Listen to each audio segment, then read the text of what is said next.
নমস্কার।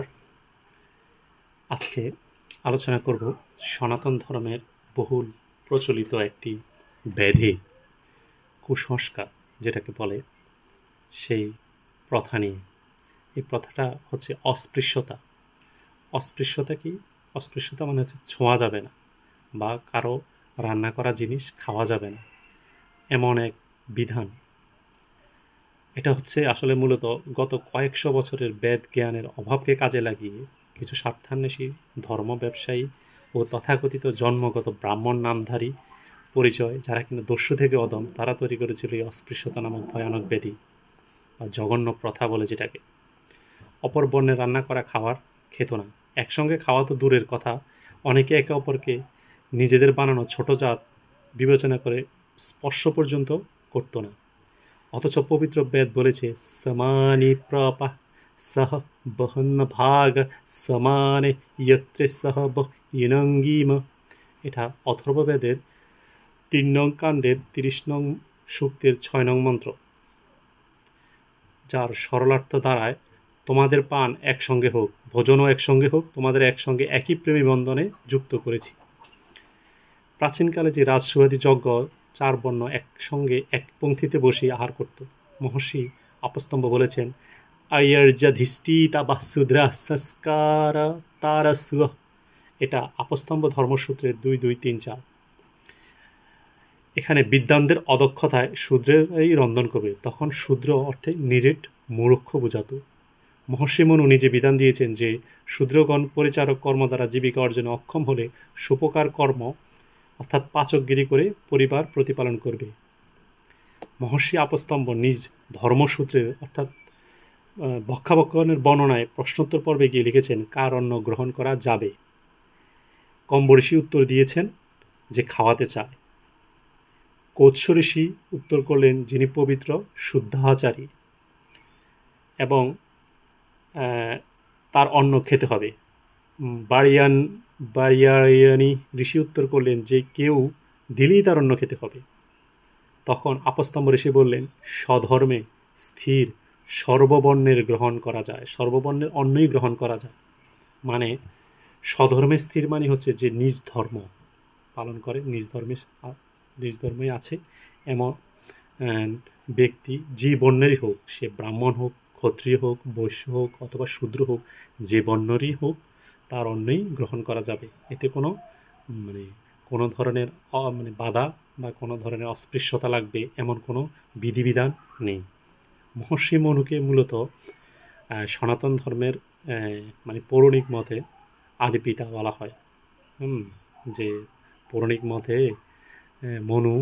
মনু এবং মনুর স্ত্রীকে আদি পিতা মাতা ধরা হয়। তাহলে সেই আদি পিতা মাতা যাকে বলা হয়, সেই মনু ঋষি, তিনি তার বর্ণনায় বলে গেছেন যে কারো স্বধর্মে স্থির সর্ববর্ণের অন্নই গ্রহণ করা যায়। অথচ আমরা কি করি? আমরা ছোট জাত বিভিন্ন জাত ভেদাভেদ করি, যে আমি ব্রাহ্মণ, সে শূদ্র, সে হচ্ছে ক্ষত্রিয়, সে বৈশ্য। এক একজন এক একটা ৪ ভাগ তো সাধারণত কর্ম এবং গুণের ভিত্তিতে করা হয়েছে, এবং এটা তো আসলে হচ্ছে যে স্বইচ্ছায় গ্রহণ করা যায়, বর্ণ টু চুজ। কিন্তু এখন পৌরাণিক মতে গিয়ে এটা হয়েছে কি, আরও ডিভাইডেড, অনেক অনেক স্তর বাই স্তর বিভিন্ন জাত পাত প্রথা, এত শত শত জাত পাত প্রথা সৃষ্টি করেছে যে বলা বাহুল্য। এবং বড় উচ্চ বর্ণের লোকেরা নিম্ন বর্ণের লোকদেরকে সবসময় চাপিয়ে রাখে, দমিয়ে রাখে, যে তাদের সাথে আচার ব্যবহার, চলাফেরা, খাওয়া দাওয়া দূরে থাক, কোনো কিছুই করা যাবে না, সম্পর্ক রাখা যাবে না। টোটাল দুঃসম্পর্ক, একদম সম্পর্ক ছিন্ন করতে হবে। ওরা মনে হয় ভিন্ন একটা গ্রহের মানুষ, আর যারা উচ্চবর্ণের তথাকথিত উচ্চবর্ণের মানুষ, তারা একটা ভিন্ন গ্রহের মানুষ। বা এখানে এলিট শ্রেণী, একটা এলিট উচ্চবর্ণের লোকজন হচ্ছে এলিট শ্রেণীর মানুষ, আর যারা নিম্নবর্ণে তারা হচ্ছে গরিব বা দুস্থ টাইপের লোক আর কি, এমন বোঝায়। চিন্তা করে দেখেন যে আসলে সনাতন ধর্মটাকে আমরা কতটা হেয় করছি। আমাদের ধর্মের যে বিস্তৃতি, সৌন্দর্য এবং যেটাকে কি বলে আকর্ষণীয়তা, বা মুগ্ধতার যে ইয়েগুলো, এগুলো আমরা কেউই জানি না, আসলে কখনো জানার চেষ্টাও করি না। আসলে মানুষের বেশিরভাগ মানুষের বই পড়ার প্রতি কোনো আগ্রহই নেই। হ্যাঁ, থাক সেটা পাঠ্যপুস্তক হোক আর যে কোনো বই হোক, বই দেখলে বই পড়বে।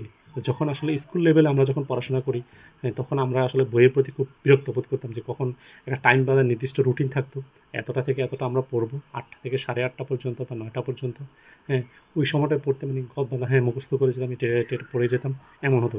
মানে বইয়ের প্রতি যে বিতৃষ্ণা, সেটা একটা পর্যায়ে এসে গেছে। তবে সনাতন ধর্মীয় যে আহ, ছেলে মেয়ে আছে, তাদের নিজেদের ধর্মীয় বইয়ের প্রতি আসলে বেশি বিতৃষ্ণা, তারা আসলে কখনো পড়েও না বা চিন্তাও করে না, কখনো মনে প্রশ্নও জাগে না আসলে এদের, প্রশ্নই জাগে না মনের মধ্যে যে এটা এমন কেন, এটা এমন হতেও তো পারতো, বা এটা এভাবে হলো কেন।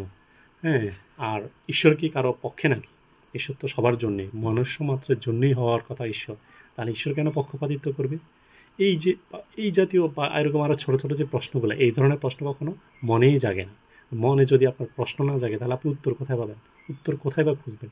খুঁজতে হলে তাকে আগে প্রশ্ন জাগতে হবে, প্রশ্ন জাগলেই তো উত্তর খুঁজবেন, খুঁজলেই তো পাবেন।